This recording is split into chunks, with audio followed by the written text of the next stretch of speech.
In the late 1980s, AJ Brennan was a musician, performing at pub venues like the Flag in North Wembley.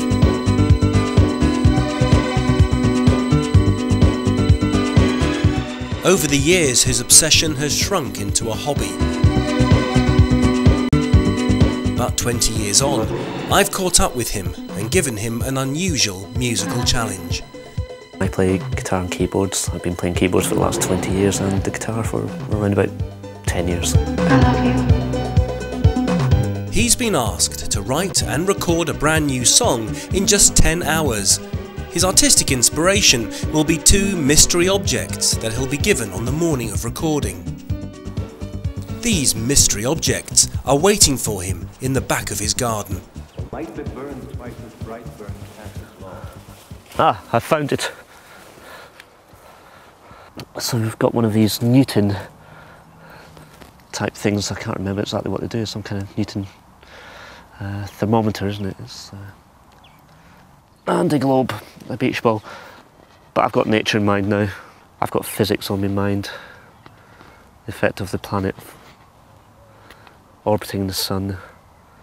For the next 10 hours, he'll be holed up in his bedroom recording studio. I want to get the effect of falling, given the theme of gravity in physics. I want to try and...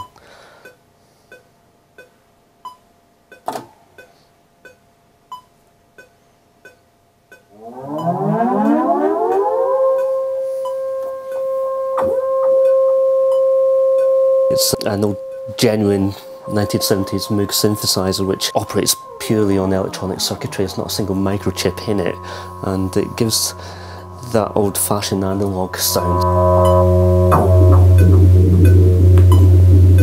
It harks back to the old Doctor Who soundtracks and the old cheesy science fiction films that's often used in there. And I think for this, where I'm trying to illustrate the physics involved in interplanetary travel or the motion of planets, seems quite fitting of a cheesy old 70s soundtrack. This love of creating sounds and making music goes back 25 years. The band I started playing in London with was, we called ourselves Monday Theatre, and it was just 2 of us, myself playing keyboards and a chap singing. And when he went off to university, I then joined another band, and who were called the Paper Toys.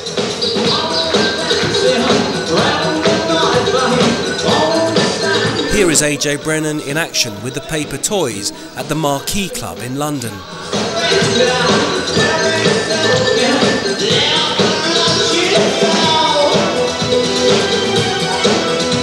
Paper Toys had records produced by the iconic Gary Newman and by Ultravox drummer Warren Cann, who also made several live appearances with the band. Problem was, I was trying to be too cool at the time. I didn't want to say, I'm a real fan, and I wish I had. I wish, looking back on it, I wish I'd actually asked him how he got that sound in Vienna, that drum sound. I don't know how he did it. Well, I could have asked him, you know. I went to see him a few weeks ago in Ultravox. They regrouped. I thought, why didn't I ask him? I should have asked Gary Newman if he ever worked out if his friends were electric or not. I never did.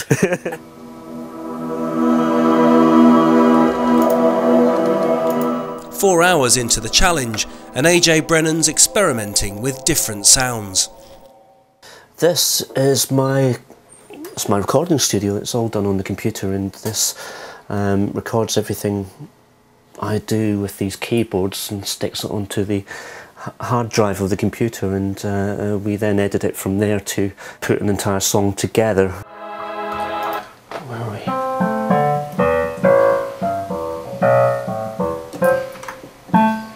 One of the things I wanted to do was to try and express the kind of majesty, if you could imagine actually having a spacecraft which you could shoot around the planets very quickly.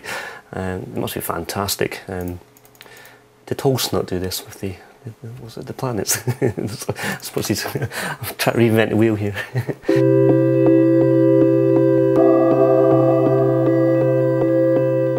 In recent years, AJ Brennan's worked as a solo artist, This song, Kiss, reached number 2 in Future Music Magazine's chart and has been used on several network television documentaries.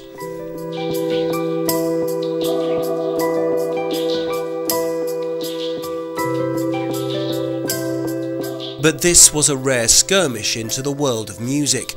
Work pressures and a happy family life leave him little time for composing. I've got a kid as well, and I've got a full-time job and all the other things that go with family life. But the upshot of that is that music, unfortunately, takes a much longer time to produce than it used to do. I'll start something and if I finish 6 months later, that's a pretty good result. But yeah, it could be anywhere up to a year before I finish a song. This challenge is much shorter. With an hour to go, it's time to scribble down some words. We've got the globe with a few whales and tigers and kangaroos on it, and we need to be